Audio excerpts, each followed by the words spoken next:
amounts to, quote, insincere charm offensive.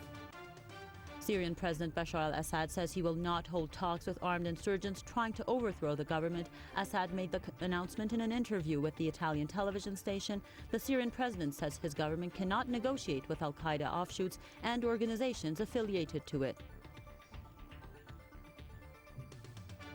Multiple bomb explosions have ripped through the capital of Iraq's semi-autonomous Kurdistan region. Press TV correspondent in Erbil says 5 cars laden with explosives were blown up outside the city's security headquarters. The blasts have left at least 6 people dead and over 30 others injured. Also in Iraq, 24 people have been killed in an explosion targeting Shia mourners at a mosque in the south of the capital, Baghdad. Dozens of others were injured in the blast. Iraqi officials blame Saudi Arabia for the rising violent attacks in the country.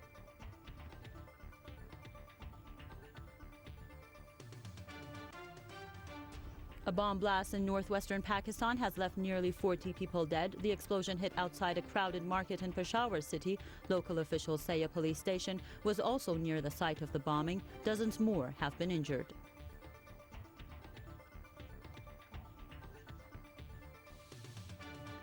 Kenya's interior minister says security forces have arrested another person in connection with the September 21 deadly attack on a Nairobi shopping mall.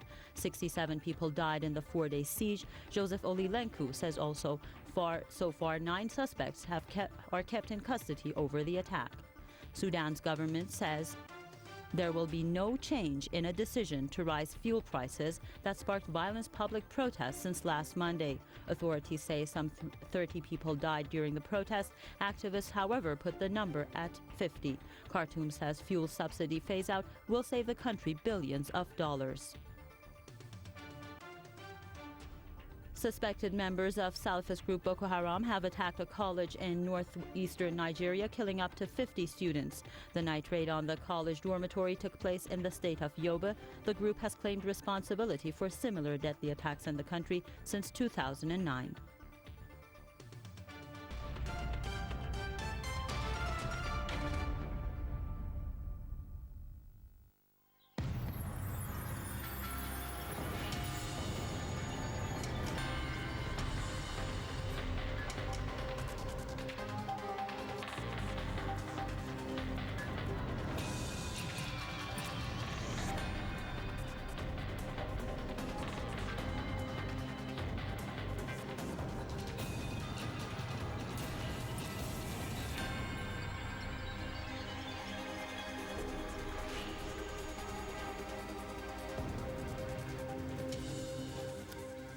Hello and welcome to the debate. I'm Marzi Hashimi. Thanks so much for being with us. Well, as 5 bomb-laden cars exploded in Iraqi Kurdistan, one may remember what the president of that region said recently. He vowed to defend the large Kurdish population in neighboring Syria from al-Qaeda terrorists. Could these bombs be the price that he has to pay? And how much of a risk is there that the violence taking place in Syria is spilling over to Kurdistan in Iraq? Multiple car bomb attacks have rocked the city of Erbil in Iraq's semi-autonomous Kurdistan region. Plumes of smoke billowing over the site of the attacks. 5 cars laden with explosives were blown up outside Erbil's security headquarters. Several people were killed and many were injured. A few minutes later, attackers exchanged fire with security forces.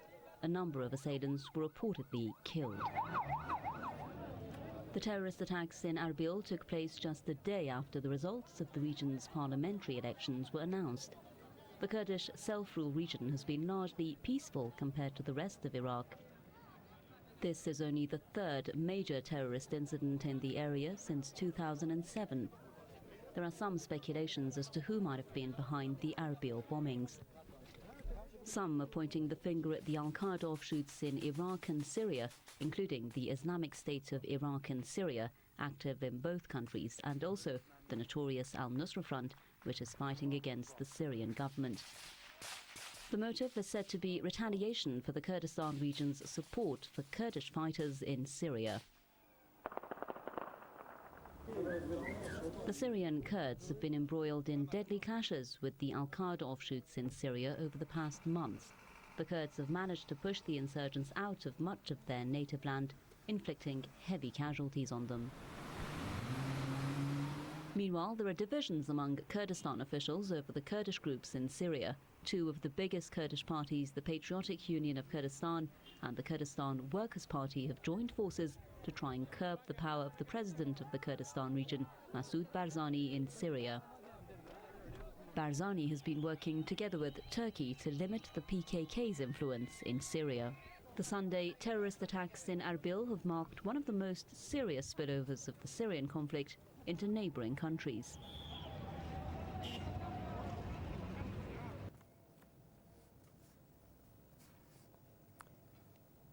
Well, I'd like to welcome my guest to the program out of London, journalist and political commentator, Mr. Richard Millett. And out of Erbil, human rights activist Hoshyar Malo. Thank you so much for being with us. Well, let me start it off in London with Richard Millett. In your perspective, why is it that until now Kurdistan and Iraq appeared as if it was basically insulated from the violence in the rest of the country?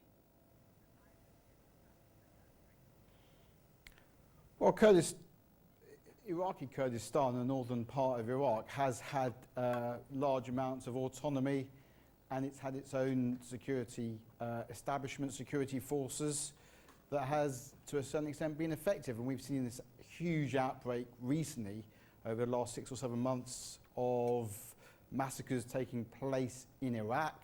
We've also seen the clashes, as your report stated, between the Kurds in Syria, and which has been caused by differences of opinion to a certain extent with what's been happening in the opposition to Assad in Syria. And as we've seen, the opposition in Syria has now been taken over very strongly by the Al-Nusra Front and other affiliates of Al-Qaeda, who have renounced the leadership of the Syrian National Coalition. So obviously, at the beginning, the Kurdish the Kurdish regions in Syria were fighting alongside the uprising against Assad, but now we've seen a splintering, a difference of opinions on a massive scale. So now it's become infighting, and this is spilled over from Syria into northern Iraq, and also from Iraq itself into northern Iraq. So no one's claimed responsibility, as I understand it, but it looks as if it's Al-Qaeda. Okay, what about that, Mr. Malo? Your perspective, who do you think are the most likely culprits of these attacks, these bombs? Today was a very sad day in Erbil. After a long time of stability and good security, our condolences for the families of the victims. I just want to correct one information, that there were only 2 bombed cars that exploded today in front of Minister of Interior and Security Agency. This is according to the government's report. And there were 6 suicide terrorists, and the security agency stopped 3 other cars before explosion. But if I comment on what's this related to the politics and what's happening in Kurdistan, especially after the elections, I think this was a very strong message to the government authorities, especially to the security authorities in Kurdistan, that the target is not people, the target are the security agencies. And today, Al-Qaeda announced its responsibility of the accident. You know, in Iraq we have also the Iraq Islamic State, which is a part of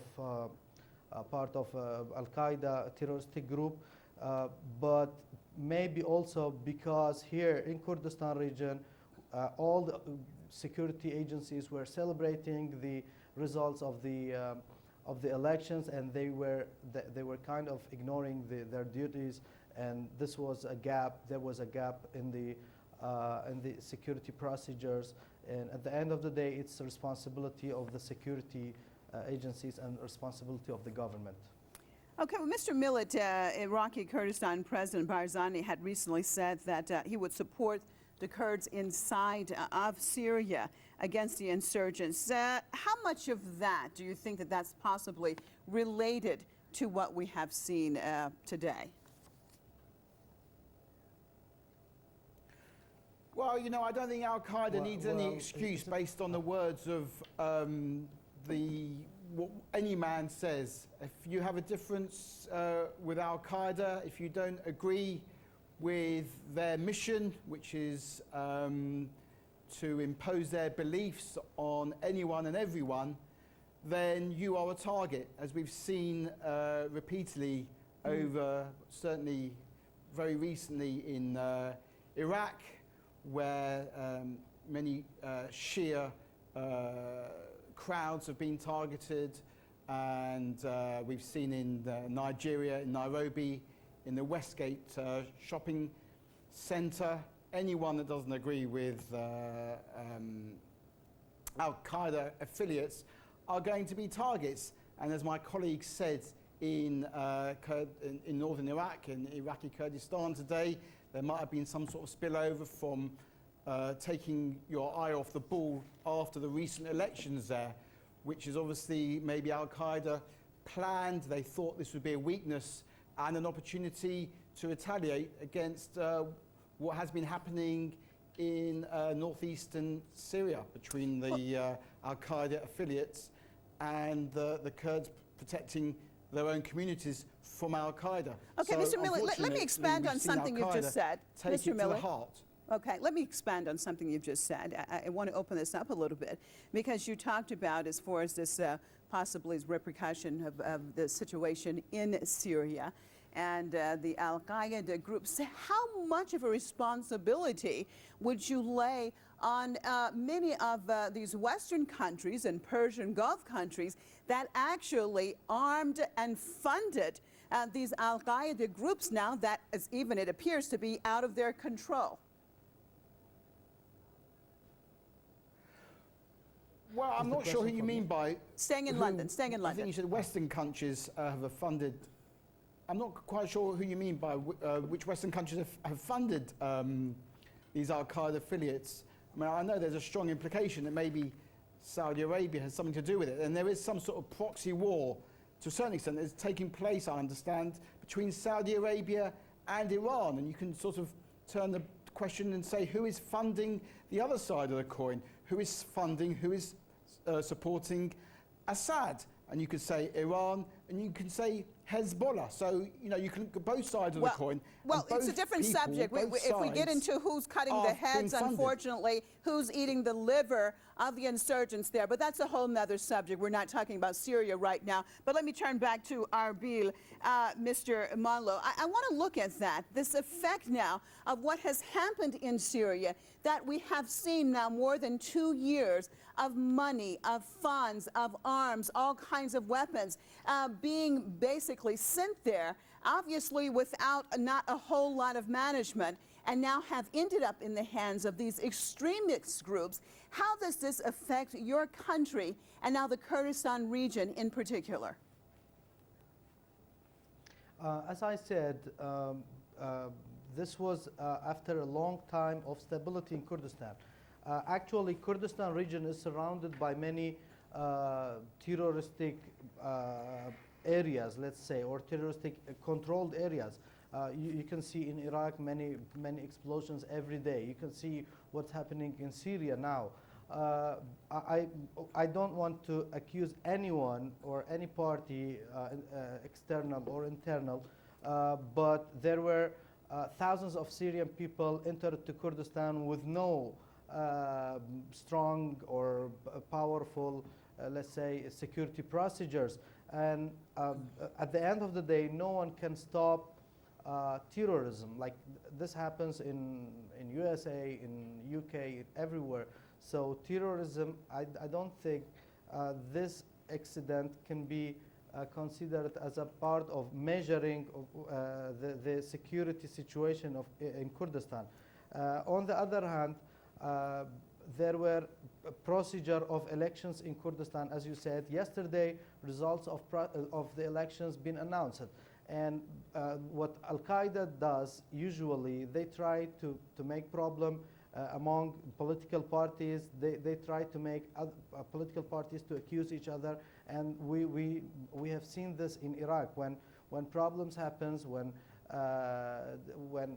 the issue between, for example, Shia and Sunnah becomes hard, and then Al-Qaeda enters to this and try to make some problems in Sunni area, and then some accidents, some terrorism movements, actions in Shia areas, at the end of the day to make them fight. And this is kind of what we are used to for the last 10 years in Iraq.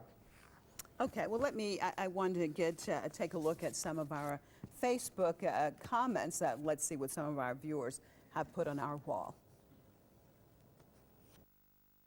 Everyone should know that the fire in Syria is not controllable. This fire is spilling over to Syria's neighbors and other countries. It's a duty for every peace-loving nation to work on a political solution and put an end to the insurgency in Syria.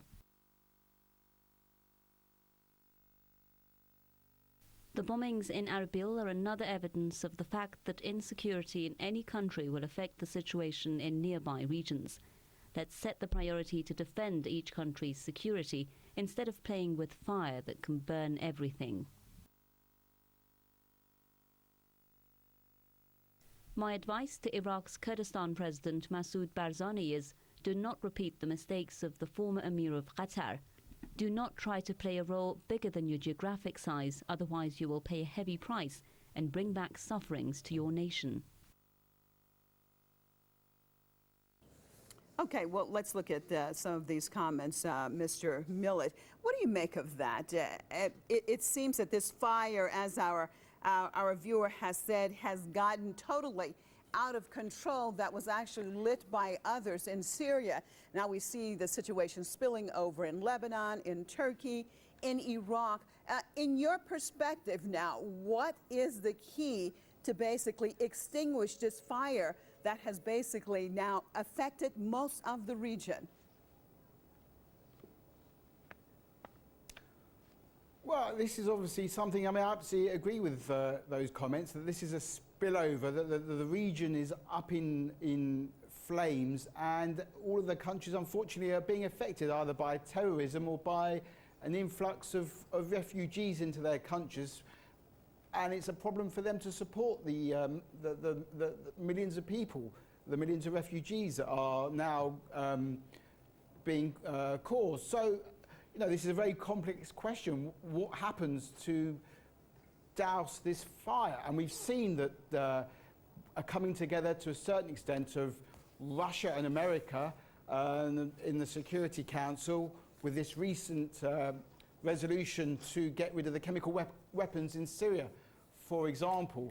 Now, we've got to see whether that's going to actually be successful, and is this going to be an opportunity for America and Russia to talk about peace and how to go about maintaining or achieving some sort of peace in Syria, and that Syria is the crux of the problem at the moment. If you can come to some sort of peace deal in Syria, then obviously this will have beneficial knock-on effects to Lebanon, to Jordan, to Iraq, to northern Iraq, and this will be an opportunity for the civilians in these countries to have some sort of respite from the fear of going about their everyday actions that could cause them horrendous death or horrendous injury. But it's a very complex situation, and you've got to also discuss the role that Iran is playing in stoking up the problem in Syria, and Hezbollah. So, you know, are these countries, you know,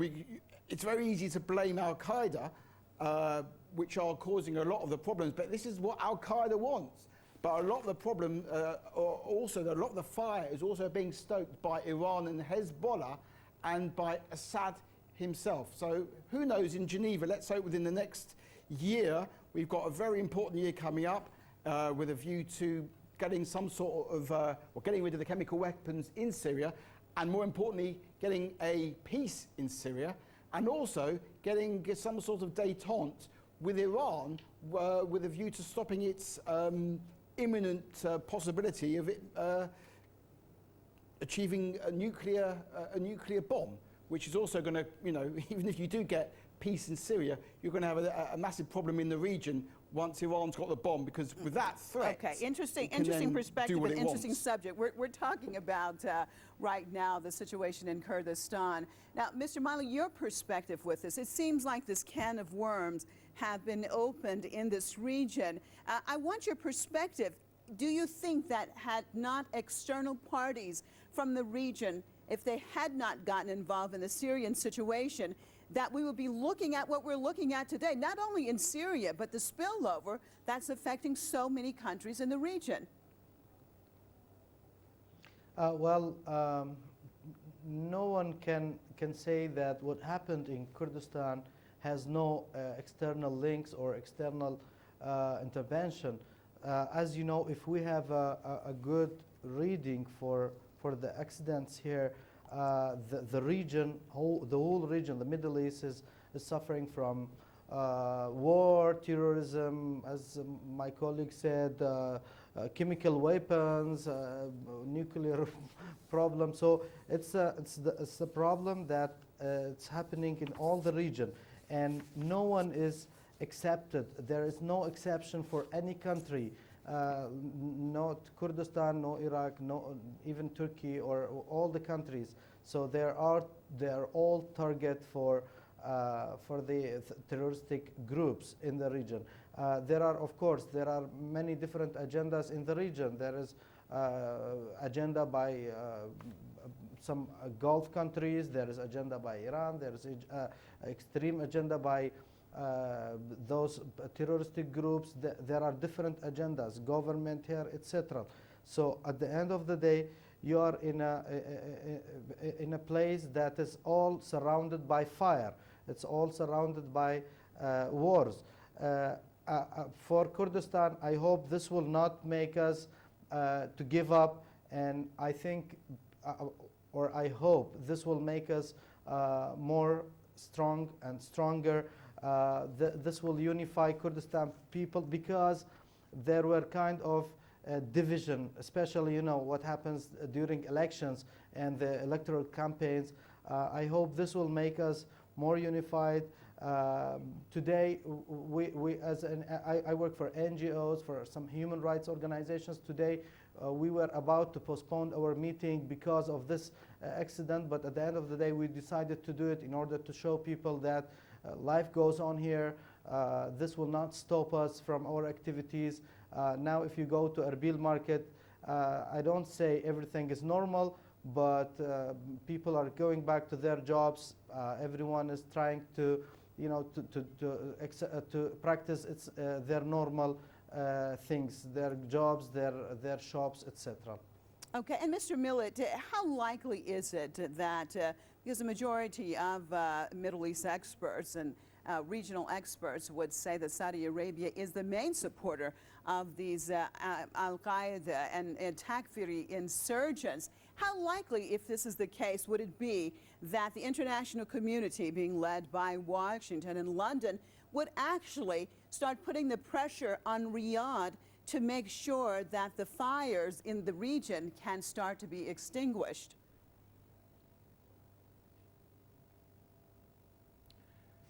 Well, how long is a piece of string? I mean, Saudi Arabia obviously isn't going to admit to what you suggest. It's going to be hard to uncover the financial link of who exactly is financing all of the horror that is taking place.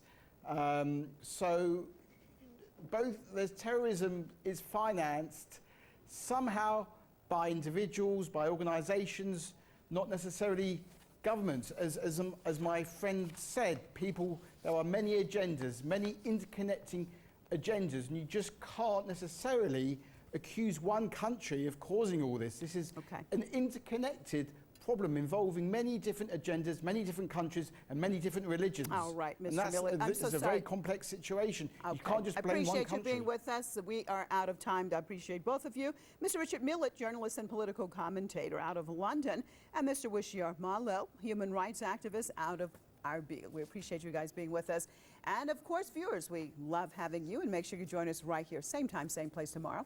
I'm Marzieh Hashemi signing out for the debate and all the crew right here in Tehran. Goodbye.